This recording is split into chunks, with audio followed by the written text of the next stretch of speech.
Bonjour à tous, j'espère que vous allez bien. Aujourd'hui, je vais vous parler des bienfaits de la nature sur le corps. Déjà, je vais parler de moi. Je vais vous parler de ce que je ressens actuellement. Je me sens frustrée, j'ai très envie d'être en pleine nature, j'ai même besoin de ça. Et je trouve qu'avec le confinement, ça s'amplifie davantage. Euh, Avant de vivre à Singapour, je vivais en Australie. Et tous les dimanches, j'allais à la plage et je mettais mes pieds dans le sable et je me disais, ça c'est le bonheur. Et aujourd'hui, je vis à Singapour et il y a beaucoup moins de nature qu'en Australie.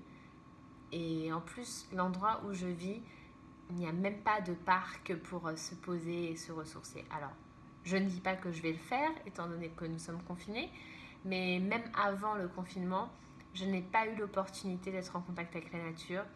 Donc ça fait plusieurs mois que je n'ai pas ressenti cette sensation d'être ressourcée et énergisée. Alors la question que je me suis posée pour faire cette vidéo, c'est pourquoi ce besoin?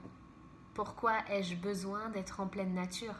Qu'est-ce que la nature apporte à mon corps? Et du coup, je vais y répondre dans cette vidéo.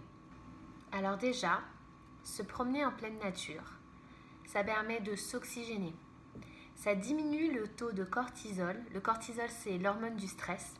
Donc en étant en pleine nature, que ce soit la plage, une forêt, un parc, la montagne, voilà, la nature en général permet de diminuer le stress, permet aussi au mental de libérer toutes les pensées négatives et toutes les tensions accumulées et ça donne aussi un sentiment de sécurité.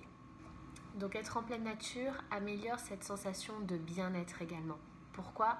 Parce que nous atteignons un calme émotionnel, nous avons plus de gratitude, ça améliore également l'humeur. Être en pleine nature, c'est aussi bon pour la santé. Ça diminue le risque de dépression.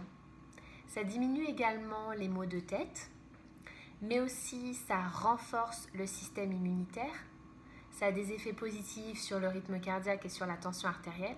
Donc automatiquement, le fait d'être en pleine nature nous permet d'être moins malades. La nature améliore également la concentration. En étant en pleine nature, nous sommes plus productifs et plus créatifs. Aussi, elle est très efficace pour les enfants qui souffrent d'hyperactivité ou de troubles de l'attention. J'aimerais vous parler de la sylvothérapie. La sylvothérapie, ça s'appelle Chirin-yoku. C'est une pratique japonaise, on l'appelle la médecine de forêt.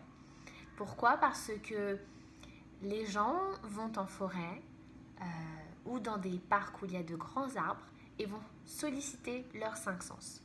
Le fait de faire cela améliore la concentration, diminue le taux de stress, renforce le système immunitaire. La sylvothérapie, ça s'appelle des bains de forêt. Donc ce que vous pouvez faire durant ces bains de forêt, voilà, vous pouvez solliciter vos cinq sens, mais vous pouvez également marcher en forêt, faire du yoga, faire de la méditation, faire un pique-nique. Rien que le fait d'être dans la forêt améliore notre bien-être. Alors maintenant que vous savez quels sont les bienfaits de la nature sur votre corps, je vous conseille d'aller 1 à 2 fois par semaine en pleine nature et vous verrez, ça fait du bien.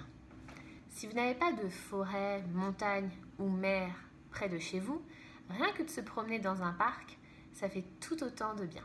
Et si vous n'avez pas de parc près de chez vous, eh bien je vous conseille d'acheter des plantes, d'en mettre dans votre bureau et d'en mettre chez vous également. Vous verrez, rien que d'avoir des plantes chez soi, ça fait beaucoup de bien.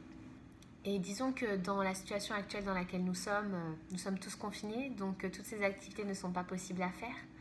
Donc ce que je vous conseille dans ces cas-là, c'est d'aller sur YouTube, de taper son de la nature.